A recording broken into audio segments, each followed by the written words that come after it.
O Senhor esteja convosco. Ele está no meio de nós. Proclamação do Evangelho de Jesus Cristo segundo João. Glória a vós, Senhor.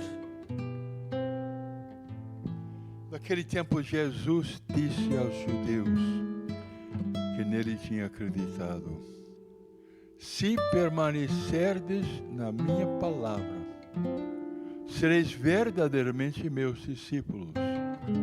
Conhecereis a verdade, e a verdade vos libertará. Responderam eles: somos descendentes de Abraão e nunca fomos escravos de ninguém. Como podes dizer, vós vos tornareis livres? Jesus respondeu: em verdade vos digo, todo aquele que comete pecado é escravo do pecado. O escravo não permanece para sempre numa família, mas o filho permanece nela para sempre. Pois se o filho vos libertar, sereis verdadeiramente livres. Bem sei que sois descendentes de Abraão, no entanto procurais matar-me, porque a minha palavra não é acolhida por vós. Eu falo o que vi junto do Pai. Vós fazeis o que ouvistes de vosso pai. Eles responderam então: nosso pai é Abraão. Disse-lhe Jesus: se sois filhos de Abraão, praticai as obras de Abraão. Mas agora vós procurais matar-me, a mim, que vos falei a verdade que ouvi de Deus. Isso Abraão não o fez. Vós fazeis as obras do vosso pai. Dizer-lhe então: nós não nascemos de adultério. Temos um só Pai, Deus. Respondeu-lhe Jesus: se Deus fosse vosso Pai, vós certamente me amaríeis, porque de Deus é que eu saí e vim. Não vim por mim mesmo, mas foi Ele que me enviou. Essas são as palavras de salvação. Glória a vós, Senhor.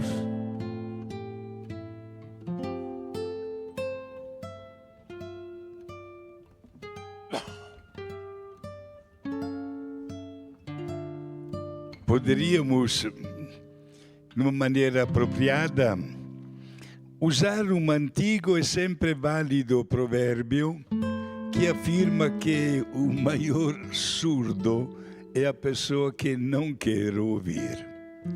Isso se encaixa muito bem nesta aula que Jesus hoje dá para estas pessoas que querem apresentar um aspecto da vida como se fossem autênticos modelos, não uso a palavra santos, pessoas perfeitas que observam 100% a lei de Deus, mas usam a falsidade ideológica. Ou uma palavra que Jesus mais de uma vez usa, a hipocrisia. Querem aparecer quando dentro de si não bate o que eles estão pronunciando com as suas obras. Jesus fala: quem permanece em mim tem a vida eterna e se sentirá cada vez mais livres. Estas pessoas que escutam esta frase logo dizem: como é que é? Nós não somos prisioneiros de ninguém. Aliás, chegam até a dizer: nós não nascemos do adultério. Por que esta frase? Porque na mentalidade judaica da época de Jesus existia um pensamento que dizia que quando um bebê nascia até com defeito físico, era porque o bebê havia cometido um pecado ainda na barriga da mamãe. Uma coisa absurda. Por isso é que um dia apresentaram uma criança aleijada e perguntaram para Jesus: Quem é que pecou? É ele, o menino, ou foram os seus pais? E Jesus responde, nem o menino e nem os pais. Mas acontece isso para que Deus seja glorificado também através do seu poder. E Jesus operou um milagre curando aquela criança. Gente, estamos já na reta final do tempo da Quaresma. Graças a Deus, muitas pessoas estão procurando o sacerdote para confessar-se, para nos reconciliar com Deus. Às vezes pensamos, Padre, a confissão é opcional. E diz, não, para a Páscoa é obrigatória. Gente, que ninguém de nós chegue ao dia da gloriosa ressurreição de Jesus, dia de Páscoa, dizendo que não encontrou aqueles 5 minutos para reconciliar-se com Deus. Porque, meus amigos, quando nós sentimos dentro de nós o arrependimento e ao mesmo tempo o propósito de não voltar ao pecado, estamos cumprindo fielmente a vontade divina e, usando a palavra do Evangelho de hoje, estamos permanecendo ao lado de Jesus. Hoje Jesus nos questiona também a respeito disso, porque pode acontecer de dizer com as palavras que nós o amamos, que nós professamos a nossa fé, que somos bons pais de família, etc. Mas, ao mesmo tempo, fala Jesus, vocês dizem isso, mas vocês estão querendo me matar. E na próxima semana notaremos que este absurdo pensamento se tornará uma realidade. Por que querem matar Jesus? Alguém poderia responder porque estava incomodando, porque Jesus estava colocando o dedo na ferida. Mas Jesus continua fazendo isso com a nossa consciência, aprovando plenamente qualquer gesto de caridade que fazemos, mas chamando a atenção também quando não sabemos conjugar a nossa palavra com a nossa ação. Meus amigos, permaneçamos fiéis. É isso que Deus quer de nós. Porque uma infidelidade no nosso credo leva a criar uma distância entre nós e Deus. E Deus não gosta disso. Até na hora de um exorcismo, a um certo ponto, o sacerdote exorcista pergunta, responde aquela pessoa, quem fala é ele, o demônio, por que está no corpo deste homem ou desta mulher? Geralmente a resposta mais comum que ele dá é o seguinte: traição do credo. O que significa traição do credo? Eu sou católico, estou casado na igreja pelo padre, os meus filhos, tintim por tintim, batismo, primeiro Eucaristia, tudo em dia.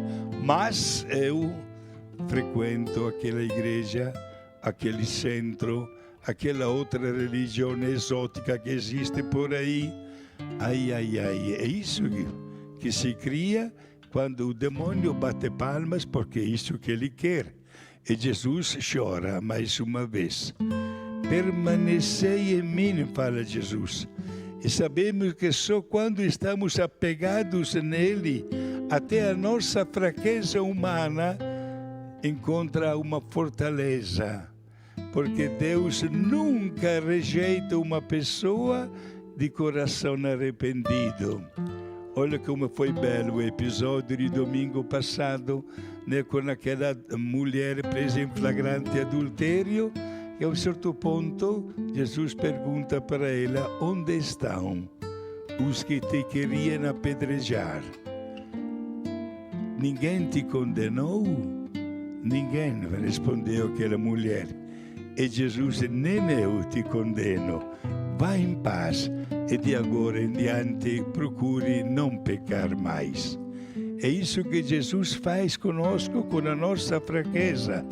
Mas, Padre, às vezes estou até envergonhado de confessar algum pecado. A única vergonha deve ser aquela de fazer o pecado, não de ter a humildade de manifestá-lo, sabendo que por tão grave que seja o nosso pecado, será sempre inferior à divina misericórdia. Por isso, meus amigos, que esta página do Evangelho se transforme, em primeiro lugar, num verdadeiro exame de consciência para cada um de nós, para que nos sintamos verdadeiramente livres do pecado toda vez que estamos ao lado de Jesus. Nossa total segurança, nosso fortalecimento em todas as dificuldades e garantia também de uma vida melhor. Não esqueçam que a Santa Confissão produz dois grandes efeitos: o perdão de Deus e a força para não voltar ao pecado.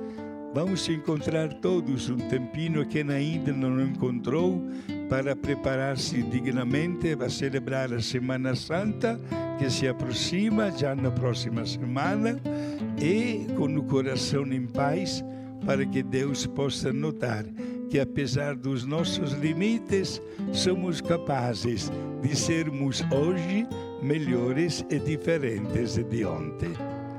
Seja louvado Jesus Cristo. Para sempre seja louvado.